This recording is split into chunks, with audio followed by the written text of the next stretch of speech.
A Garda Civil desmantela un grupo criminal que estafou 34.000 euros en Porto do Son. Os detidos impútaselles un delito de estafa, outro de blanqueo de capitais e outro de pertenza a grupo criminal.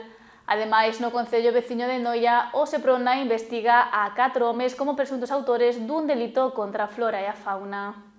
Desarticulado un grupo criminal acusado de estafar 34.000 euros en Porto do Son. A Garda Civil vende a deter a 6 integrantes do mesmo acusados de diferentes delitos como estafa e branqueo de capitais. A investigación comezou no xullo de 2024, logo de que o propietario dun negocio de Porto do Son interpuxeron a denuncia ante as autoridades. Nela comunicaba ter recibido unha chamada telefónica que teóricamente proviña dunha entidade bancaria coa que operaba. O empregado da mesma indicaballe unha serie de transaccións non autorizadas dende a súa conta a outras entidades estranxeiras. O suposto empregado bancario aseguraba que recibiría unha segunda chamada comunicándolle a forma de proceder para evitalo. Unha vez recibida esta segunda chamada, o afectado facilitoulle as claves bancarias e instalou un software no seu móvil permitindo aos estafadores o acceso remoto ao dispositivo. Logo de interpoñer a denuncia e da investigación posterior, a Garda Civil identificou os presuntos autores do delito, 6 residentes das provincias de Barcelona, Jaén e Madrid.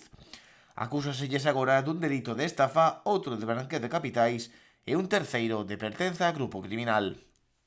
E no concello de Noia, o Seprona investiga a 4 homes por realizar caza furtiva sen respectar as medidas de seguridade vixentes.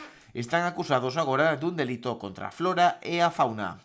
Os feitos ocorreron ao ter coñecementos efectivos de Noia da posible existencia de persoas cazando furtivamente na zona das Brañas, no concello de Dodro. Os implicados estarían facendo sen respectar as medidas de seguridade, supoñendo isto un risco potencial para os habitantes do lugar, o que xerou gran alarma social. Durante un dos dispositivos de investigación, os efectivos atoparon un vehículo iluminado no terreo cun foco de alta potencia, polo que o interceptaron para registrar os ocupantes. Na inspección atoparon ademais unha escopeta do calibre 12 con 3 cartuchos de bala lista para realizar un disparo.